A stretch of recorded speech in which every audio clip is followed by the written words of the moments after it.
በያላችሁበት ሰላም ጤናና ፍቅር እንዲሆንላችሁ እየተመኘን እንደወትሮ ሁሉ የዕለቱን ዋናና ዝርዝር ዜናዎች እናቀርብላችኋለን።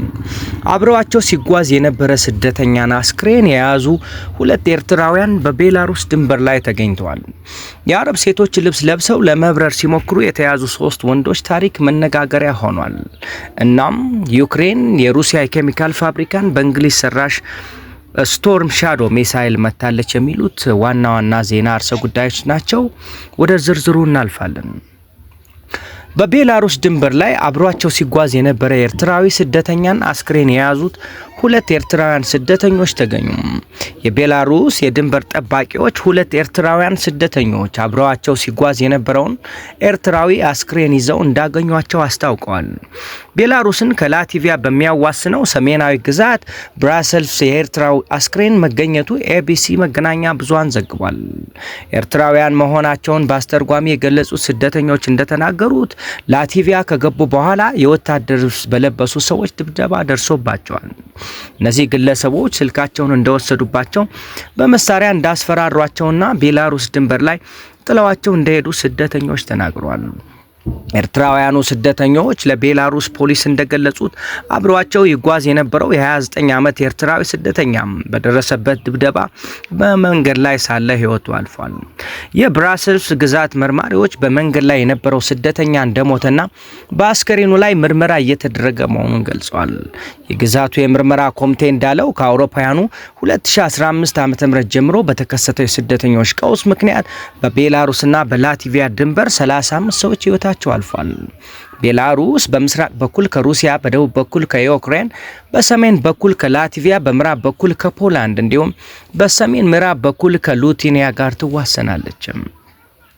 ከቱርክ የሚነሱ ስደተኞች በቡልጋሪያ፣ በሩማንያ፣ በሞልዶቫና በዩክሬን በኩል አቋርጠው ወደ ስዊድንና ኖርዌይ ለመግባት ቤላሩስን እንደ መሸጋገሪያ ይጠቀማሉ። ስደተኞች በህጋዊ መንገድ ሩሲያ ከገቡ በኋላ ወደ ቤላሩስ፣ ፖላንድ፣ ጀርመንና ሌሎችም የአውሮፓ ሀገራት ይሻገራሉ።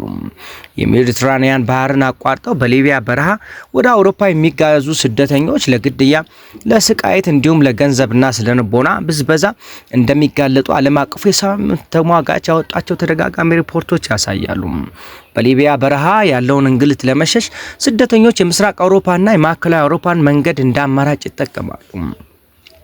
በርካታ አፍሪካውያን ስደተኞች በሊቢያ በኩል በባህር እንዲሁም በተጎራባች ሀገራት በኩል በድንበር በሚያደርጓቸው ጉዞዎች በተደጋጋሚ ለሞት እየተዳረጉ መሆናቸውን የሚወጡ ሪፖርቶች ያመላክታሉ።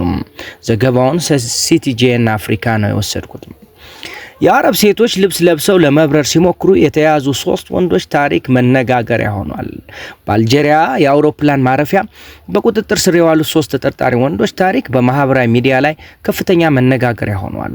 ወንዶቹ ባህላዊ የአረብ ልብሶችን፣ ሂጃብንና ሜካፕን በመጠቀም ሴት መንገደኞችን መስለው ወደ ዱባይ ለመብረር ሲሞክሩ ነበር የተያዙትም።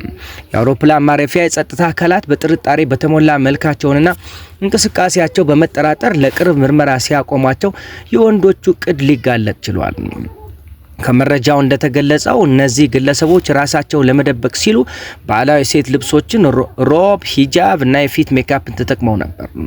የጸጥታ ኃይሎች በቅርበት ሲያዩቸው የነሱ ገጽታና አካሄድ ጥርጣሬ ስላደረሰባቸው ማንነታቸው እንዲጋለጥ ተደርጓል። ተጠርጣሪዎቹ በዚህ መልኩ ለመደበቅ የፈለጉበት ትክክለኛ ምክንያት በግልጽ ባይታወቅም ይህ ክስተት በፍጥነት በቫይራልነት በማህበራዊ ሚዲያ ላይ በመሰራጨት ከፍተኛ ክርክርና መደነቅን ቀስቅሷል።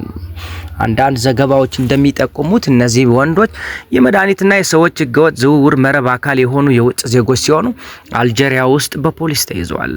በቫይራል መረጃዎች ላይ ናይጄሪያውያን እና ወደ ዱባይ ሲበሩ እንደተባሉ ቢገለጽም የጸጥታ ምንጮች ማረጋገጫ የሰጡትም በአልጄሪያ ውስጥ መያዛቸውንና ሴት መስለው ራሳቸው ለመደበቅ መሞከራቸውን ነው ያለው መናኸሪያ ኤፍኤም ነው። ዩክሬን የሩሲያ የኬሚካል ፋብሪካን በእንግሊዝ ሰራሽ ስቶርም ሻዶ ሚሳይሎች መታች። ዩክሬን የሩሲያ የኬሚካል ፋብሪካን ስቶርም ሻዶ ሚሳይሎች የመታች ሲሆን መሳሪያው በዩናይትድ ኪንግደም የተሰራ የረጅም ርቀት ሚሳይል መሆኑን ዩክሬን አስታውቃለች። በሩሲያ የአየር መከላከያ ስርዓት ውስጥ የገባው መሳሪያ ስኬታማ ሲሉ የገለጹት የዩክሬን የጦር ኃይሎች ኃላፊ የግዙፉን ጥቃት ውጤት አሁንም እየገመገምን ነው ብለዋል። ከሰዓታት በኋላ ሩሲያ በበርካታ የዩክሬን ክልሎች ላይ ከባድ ሰው አልባ አውሮፕላኖችና ሚሳይሎች በመጠቀም በፈጸመችው ጥቃት 2 ህጻናትን ጨምሮ 6 ሰዎች መሞታቸውን ፕሬዝዳንት ቮሎዲሚር ዜሌንስኪ ተናግረዋል። በኪየቭና ዲኒፕሮትስኬቭ ክልሎች የአደጋ ጊዜ ኤሌክትሪክ መቆራረጥ ተነስቶ የነበረ ሲሆን በሩሲያ በኃይል ማመንጫዎች ላይ ያነጣጠረ ጥቃት ፈጽማለች። ይህ በእንዲህ እንዳለ የሩሲያ ባለስልጣናት በብሪያንስክ የኬሚካል ፋብሪካ ላይ ስለደረሰው ጥቃት እስካሁን ምንም አይነት መግለጫ አልሰጡም። አስቀድመው ግን ምዕራባውያን ለዩክሬን የረዥም ርቀት ሚሳይሎችን እንዳይሰጡ ማስጠንቀቂያ መስጠታቸው ይታወሳል። የዩክሬን ጦር በቀጠለው ጦርነት ወቅት ቁልፍ ሚና ያላቸውን የሩሲያ ተቋማትን ኢላማ ማድረግ አስፈላጊ መሆኑን አስታውቋል። የብሪያንስክ ኬሚካላዊ ፋብሪካ የአጥቂው ግዛት ወታደራዊ ኢንዱስትሪ ኮምፕሌክስ ቁልፍ ተቋም ነው ሲሉ የዩክሬን ጦር በኤክስ ገጹ አስታውቋል። ይህ በእንዲህ እንዳለ የአሜሪካው ፕሬዝዳንት ዶናልድ ትራምፕ ትላንትና በወጡ መረጃዎች እንደሚያሳዩት ከሆነ 2 ግዙፍ የሩሲያ ለአሜሪካ የሚያቀርቡ ነዳጅ አቅራቢ ድርጅቶች ማዕቀብ መጣላቸውን አስታውቋል። ይህን ተከትሎ ራሽያና አሜሪካ የዩክሬን ጦርነትን ለማስቆም የሚያደርጉ የነበሩትን ስምምነት ድርድር ተስፋ ያቀጨጨ መሆኑ ተመላክቷል።